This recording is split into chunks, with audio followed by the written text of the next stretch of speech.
This morning in Health Watch, preschoolers and depression. It's not unusual for toddlers to be moody and throw temper tantrums, but new research finds that children as young as 3 can actually suffer from major depression. Our Dr. Jennifer Ashton is here with more. Good morning. Good morning, Maggie. This is one of those that made me do a double take. Right. I was like, was I reading this right? As young as 3? That's right. And psychiatrists have known for quite some time that teens and older children can suffer from depression.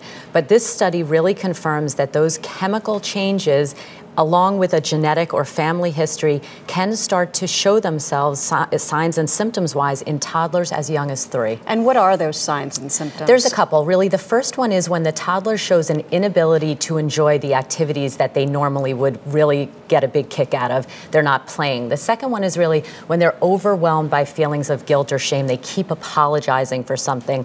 The third one is an extreme fatigue or just a complete listlessness. They just won't get out of bed to go out and play. They don't want to trick or treat. Things like that are really big warning signs. And then, of course, the things that we see in adults as well as older children, just a change in their eating, sleeping pattern, or behavior. Any one of those things could happen on their own, and I would not necessarily pay attention. Are you saying that they all have to happen in conjunction, or just one of those signs? No, it could be just one of them, but typically they do occur in conjunction with the others, and they persist for various periods of time. So if you see those things, you really want to check with a pediatrician. And Maggie, this study really was very clear about the fact that while we might see signs of depression in toddlers, by no means do child psychiatrists support or advocate treating children that young with medication. This is something that really needs behavioral therapy involving the parent or caregiver.